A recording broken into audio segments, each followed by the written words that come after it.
Trump team looks to end $37 billion program designed to help minority business, saying it violates the Constitution. The Trump administration has joined with two white-owned construction companies looking to end a $37 billion program designed to help minority-owned businesses, saying it's unconstitutional. The Indiana-based companies, Mid-American Mining Company and Bagshaw Trucking, Inc., sued the Department of Transportation in 2023 over the Disadvantaged Business Enterprise Program, arguing that it should be permanently dismantled. On Wednesday, the Department of Justice filed a proposal for a settlement with the DOT to dismantle the program, which was first authorized by Congress in 1983 and serves roughly 49,000 businesses that have been deemed to be disadvantaged. The program is funded by the federal government but administered by states and allocates at least 10% of the government funding for transportation infrastructure to such contracting firms. The original complaint described the DBE as the largest and perhaps oldest affirmative action program in U.S. history and claimed that the program's goals were in fact discriminatory barriers, targeting non-designated racial groups, including European Americans or white Americans. The word disadvantage is simply code for women and certain minorities, the complaint stated, adding that disfavored racial groups must compete with the preferred racial groups on an unequal footing. Because the DBE program violates the Constitution's promise of equal treatment, it must be permanently dismantled. Last January, under the Biden administration, the DOT hit back at the suit, saying that the plaintiffs had notably not identified any current transport construction contracts that had race or gender-based subcontracting goals due to the DOE DBE program. However, in a new filing on Wednesday, the administration said it had reevaluated its position in light of a 2023 Supreme Court ruling which blocked race-conscious college admissions.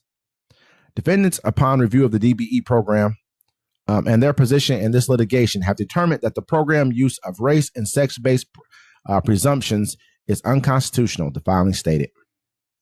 So basically, all the stuff that they put in place because, you know, European Americans weren't letting this group of people have any of this stuff. They're like, hey, you got to let other people have something for some reason. Now they'd be like, oh, take it back, take it back.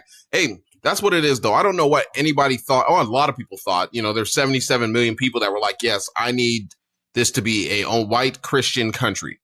You know what I'm saying? And so this is what they're doing now. It's not sad anymore. It's just, you know, you get what you vote for and you get what you don't vote for, basically, at the end of the day, because only 25% of us voted. And you really look at it like this, man. This country has had preferential treatment and continues to have preferential treatment toward European Americans. This is just what it is. When you have even an inkling of trying to say, you know what, it can never be parity. It's like a person, if you got money, if you start making $100 a year or $100 a month back in 1900, and you made that all the way up until now, and I start making it in 1985 until now, I could never catch up with you because you've invested that money. It's turned over. There's been all kinds of, things you've been able to invest in and people you've been able to network with that I could never get to. So imagine that times 200 years or whatever, 350 years or more.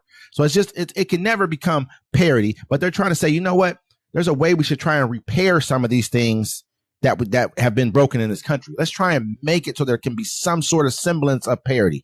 When you have white household wealth at almost over 150,000, black household wealth at like $17,000, $20,000, that's not because of anything but racial inequalities, social economic issues that have been exacerbated since slavery. Let's just be real here. That's just a factual, a basis behind this. So, this program right here was put in place to be able to try to somewhat repair that. You guys don't want to give reparations when you should. I know we don't owe you anything, but really you do. All banks that you guys are banking with, all the businesses you guys work for, and the money they got their money from, it all comes from old slave money. It just does, whether you like it or not. It's a fact. Now they're going to get it from new slave money of immigrants. Exactly. And at the same time, when you're looking at programs like this, they're needed because people are trying to claw their way up out of holes that they've been in. Not because of what they've been through, because their parents and programs they weren't allowed to have access to. So it just makes more sense that these things right here should not be gone after by our own Justice Department, because Trump is trying to get rid of anything saying, oh, these are racist. Man, you had racism in your housing. That's why they had to make rules behind people like you who had, you and your father who had apartment complexes when you discriminated against letting black people or people of color live in your building. Well, the whole thing is, all this stuff was put into place because of racism, right? But now since the racists run the country, they're like, nah, we're going back to the norm because we liked it. Yep, you know what I'm saying? Like, we're going to get rid of all that stuff. It's basically like, they threw you a bread loaf, right? But you can only reach the end of the bread loaf. So when you grab it, you just got to rip off a piece of it. Now they're like, that's good enough. That's a perfect analogy. Dead ass. Perfect analogy. Exactly, you know what I mean? And so, I mean, they've had enough time to eat, and they should have caught up to us by now. This shouldn't even. I mean, and it's just it's outlandish. They know it. They'll say it in other instances. They'll say the same thing. It's like when Trump talks about immigrants, and he's like, "Oh, well, we need them in this country because we'd have a declining birth rate if we didn't have them. We need them for work and do this." He tells the truth. Then he tells you, "I want them all out of here, though." Because there's only thing it really is. This is about racism and racism only. That is it. It's not about actual economics. Not about what's good for the country. None of this stuff is about what's good for the country.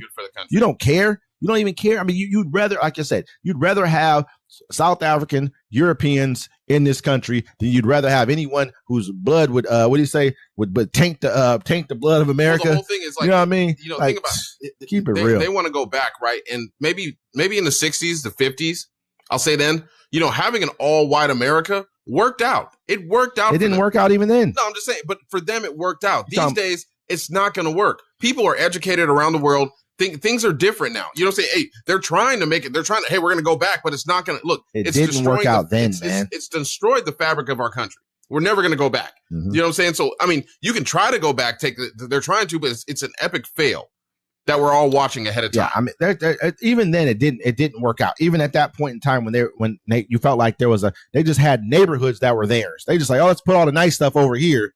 You know, I mean, I around my neighborhood, I look outside and I'll see like fire hydrants every so many feet, every so many yards or whatever. And they're like, oh, that's infrastructure. I mean, that means they thought it through. We got running sewer through here. You don't have to use, you know what I mean? You don't have like sewage systems in your backyard, like, none of that kind of stuff, So this is called infrastructure. That's what they did for their neighborhoods. They're like, oh, we're going to make our neighborhoods real nice, real good. Then they let everybody else's neighborhoods go to hell. Let's make their neighborhoods half the roads. We don't want to fix those roads. We don't want to do nothing for their neighborhoods. We're going to do it all for ours. And then we're going to gentrify their neighborhoods later and kick them out and send them over somewhere. This is what they've been doing. This is what all this is really about here. You know what I mean? At some point in time, you guys lived off on your own and everything was good and nice for you. But now we're trying to do the same thing for ourselves. And you're like, like you said, pull the bread away and let us just, figure it out. About it too, it's like, I saw another podcast where they're like, yo, Black folks been poor so long, we make it look fashionable and cool. Like, we don't like it. We just, we deal with it or whatever, right? But you have to think about it.